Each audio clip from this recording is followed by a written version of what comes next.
right, welcome to another episode of the Final Percent podcast. And full disclosure, I was talking to she's basically just my best friend. Like Eileen and I, Eileen, have we been through anything together? Just a couple things. Just a couple things. She's a business partner, an incredible friend, just an incredible human being. The world needs more Eileens. And so we were talking about some of the business that we were trying to get done. And I just said, "Oh man, I didn't get a podcast done." And I said, I'm gonna record this, and let's just get a quick podcast in because the world always needs more Eileen." And she says, "Okay, well, what are we going to talk about?" So we tried to figure out what we were going to talk about, and we did not get anywhere with it. I said, "You know what? I'm just going to press record, and we're going to see what happens." So we're here. We're here. We're going through things. We're in the middle of Project 33 right now, which, if you don't know what that is, it's just 33 days of incredible micro habits for the macro goal, the macro transformation. But really, it's about bringing the community together. And that's kind of something that I think Eileen and I share really, really well is we are community engines. We help people. We've been known to hold space for people Once uh, or twice. once or twice. And so, because community has just been a thing and a theme for me for really like the last 6 weeks, I'd love to get an idea of what does community actually mean for Eileen? What does community mean for you? You didn't let me look it up ahead of time. No, I'm just uh, I think so much of it is having people in your life that you can turn to. Um, Not only I think some people really look at when they're struggling that they need community to lift them up, but I think also to celebrate the wins. Like I think celebrating is something that we don't do enough of in our culture. Like we like to, and you talked about this even with stuff with the cruise. Like sometimes we focus on the negative pieces, like what's going wrong in my life, instead of like, oh my God, listen to like we just got on to talk about something and he goes, "Do you want the good news first or the bad news first?" And I was like, okay, maybe give me the bad news and we'll go to the good news next. And he's like, no, I want to talk about the good news first because then it'll make the bad news seem less bad. But like I think we forget to focus on the celebrations. And so I think community is so important for catching you when you feel like you're going to fall or when you need the support to be lifted up, but also those people who can celebrate your wins and or remind you of, I mean, your introduction, which you introduced me or whatever. It's always so lovely. But to celebrate the things about you that are fantastic and that make them eager to be around you. And you and I have talked a lot about not just with community, but with friendships and relationships, the importance of being around people who make you into a better version of yourself. Yeah. And so I think that's one of the things that is really attractive about the Final Percent community is we are looking to attract people who are doing the work on themselves so that they can be in a community where they build others up and we help each other be the best versions of ourselves. And if we're struggling, then, we can build each other up. And if you're celebrating, that's good too. And some of it's just having fun doing cool things with cool people.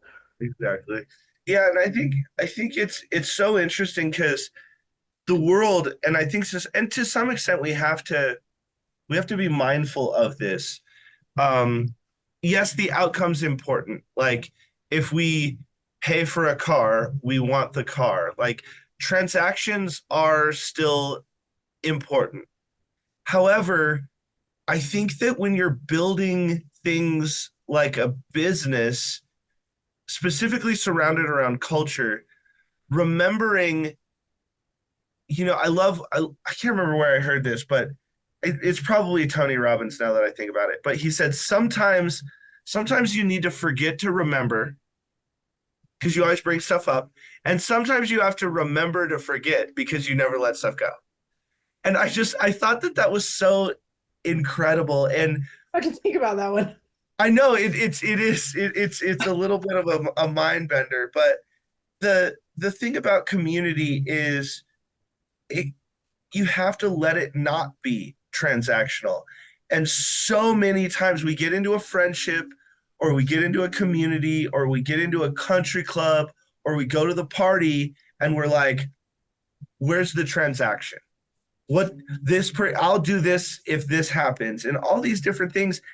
And when we learn to let that part of us go that needs the transaction or this, that, and the other, and we allow ourselves to just be.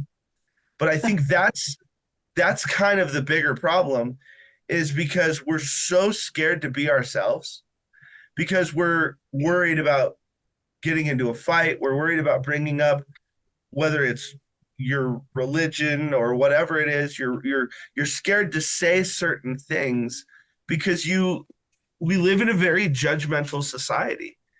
And being in a community where you can show up and be like, I'm super lost, I need help, or I know the path, both of those people having an equal voice, I think is very, very important. I don't know And if you'll be able to see this. Can you see it? Kinda.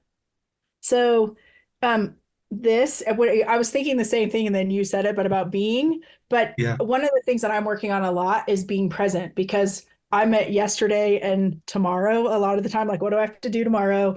What did I do yesterday that I forgot or that I left yeah, behind or whatever? And I think, I posted something in the Facebook group recently, and I can't remember exactly but the gist of the post is the only place you can really be is in the present. That we're trying so hard to like look back at our past and do things differently, or trying so hard to forecast what's going to happen in the future. But the only moment you have, which I don't like this word, control over, if you will, but is being in the moment right now. And I think, it's some of the problems with social media right now is so many people are so concerned with showing what they think their life looks like instead of being in the moment. Like, people are like, oh, I want to take a picture of the food, or I want to take, and I was like, I don't want to have my phone out. I want to like be with the people that are I want feeling like to eat the food. I'm on a exactly. I'm on a fast right now, so I really want to Sorry eat. for bringing it up. Should I talk about all kinds of yummy food? No. I'm totally kidding. That's what your community is for, to torture you. Yeah, there we go. um, but I think so often that we get caught up in, or in the social media realm, so many people get caught up in showing their life instead of being in their life and just spending time with people and being present in the moment, that the documentation of it, or our documentation culture, in my opinion, it's got a little overboard and then some. And so working on really just being, and I think that's one of the things that's so lovely about a lot of our events is so much of it is just hanging out together, spending time together, talking about, you could talk about future and talk about past to help understand where you're at, but sharing in those moments and helping people look at how do they move themselves forward. Yeah, I think that kind of hits the nail on the head, because the community, I've switched. I used to, as I'm trying to push the community forward, I would always say, I want people to contribute, like, please contribute this. And I realized that contribution comes from a different part of the brain. So a lot of people don't want to contribute. You're both And going to shift to participation. is participation. And if you want to have a great marriage, you have to participate in it, not just contribute. If you want a great relationship, you have to participate in the friendship. And then if you want to reap the rewards of having wonderful people around you, you have to participate. And I've really noticed a really kind of magical difference in that language and the way that people are showing up. It's been really fun to watch. And, are we mad that we ever said contribution? No, because we had to go through contribution to find the word participation. And just to be clear, no participation trophies. That's not what I'm talking about. Like, I know that that's controversial. I got 2 kids that have lots of them if I need to share some.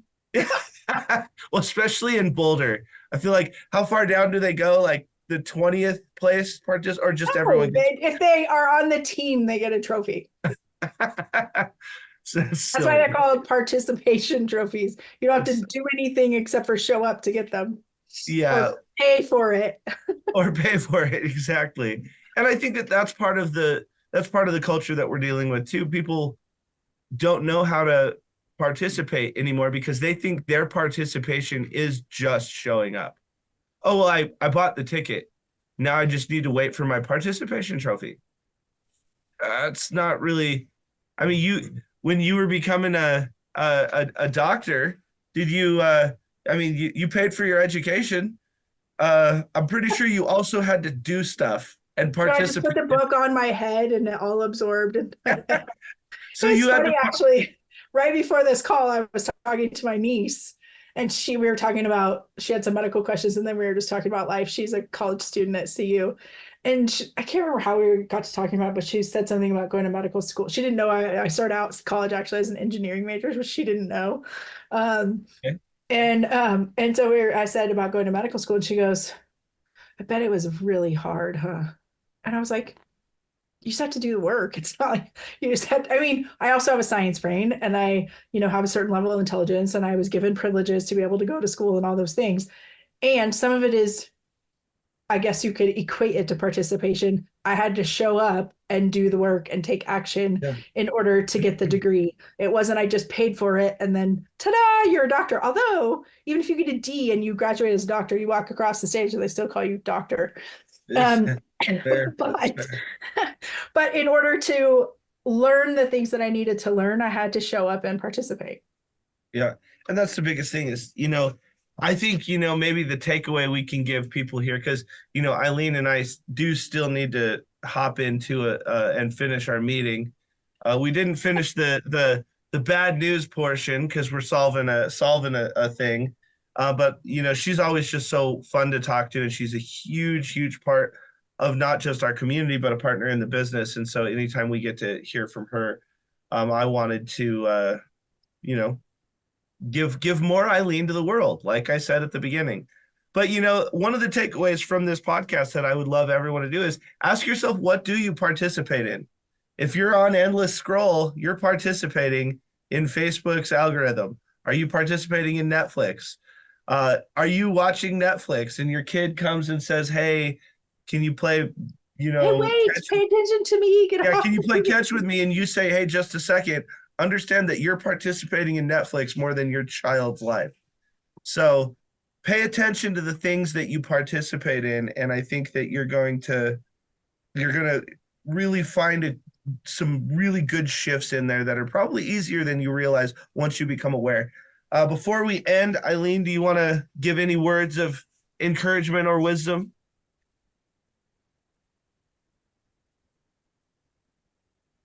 Well, I mean, I think, reflecting on what community means to you and on the participation pieces. I think a thing of wisdom would be do something nice for yourself today. I think we're all our own worst critics, or we're pretty harsh on ourselves. I think right now the world is a pretty tough place. We need to give lots of grace to ourselves and to our loved ones. But I think the way that you can make your life easier is to do something to take care of yourself, whether it's, take a 10 or 15-minute walk with your partner, take a sauna, go to the gym, take a little nap. Give yourself 15 minutes to clean out a drawer that's been bugging you for a while. I mean, that's not so much self-care, but if it takes stress off you, but find something that you can do that will make you feel good today, even if it just takes a few minutes. I think it's important. We need to remember self-care. I have a biomat. I've been sitting on that.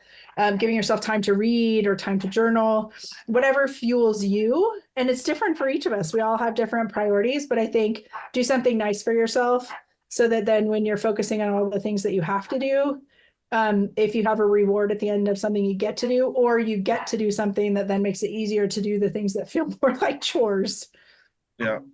Well, I think she hit the nail on the head. So, we do live in a, external culture, so we forget about ourselves. So do something nice. Go the final percent for yourself today is basically what we're saying. So if you want to reach out and hang out with us in any capacity, come hang out in our Facebook group. It is the Final Percent Network. We would love to see you there. Thank you guys so much for tuning in.